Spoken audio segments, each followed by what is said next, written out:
Greetings, Ben here with another edition of SaaS Metric School. Today, why is the rule of 40 back in style? Now, as a CFO, I say financial discipline never goes out of style, but the rule of 40, a popular investor metric, it's the trade-off between profit and growth, and I believe it adds financial discipline to our decision-making process within our SaaS company. Now, there are lovers of haters of the rule of 40 that I teach in my metrics course, but it is on my 5-pillar SaaS metrics dashboard under pillar 4 right at the top. So what is the rule of 40? At a high level, it is the trade-off between profit and growth. So we take our profit number, profit percentage, add it to our growth percentage, and that equals our rule of 40 number. And of course, 40, we want our number to be above 40. So what is profit? In private SaaS, I find that we use EBITDA margin. Now, for public companies, it seems like they use free cash flow margin, but pretty much all experiences that I have had at the private SaaS level, we have used EBITDA margin for the rule of 40. Now, of course, you can game the EBITDA margin, but if you have a clean EBITDA margin calculation, we're using that as the profit proxy. Now, what is growth? This could be total revenue growth. This could be our recurring revenue growth. And I don't think there are any definitions on this. Most of our revenue is from recurring revenue.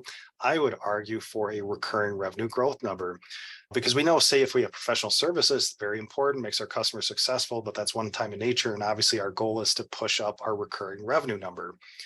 So that just depends. Now, what time period should we measure for this? For profit, I like to use the trailing 3 months or trailing 6 months as a profit for as a proxy for our EBITDA margin. So what is our current financial profile as of today? And a long enough period that would give us a good proxy for that number. What time period should we use for growth?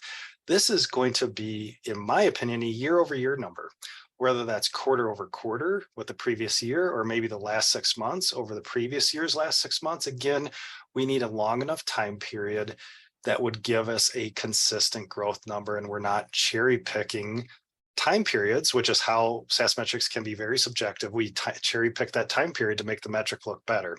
So again, looking at year over year growth for that growth percentage. So when should I use the rule of 40 within my company? Now, a lot of different opinions here.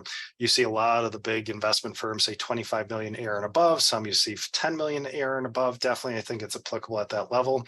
Is it applicable at less than 10 million ARR? I do calculate it for my SaaS companies, but we're not over rotating on that metric because it just depends on our objectives within our business. But it does become a red flag if it's less than 0 and you're less than 10 million ARR. We got to figure out what's going on. We don't really have any growth. We don't have any really profit. So that's where I use it as a red flag, as a high level indicator. So again, it helps us understand that balance. There are trade-offs within our SaaS business if we're pushing for growth and we sacrifice EBITDA margin, or if we're in a low growth environment, we better be producing nice cash flow EBITDA margins. So that's how I use it, how I calculate it, and just some thresholds to think about when you implement this for your SaaS business. So I hope you enjoyed this episode on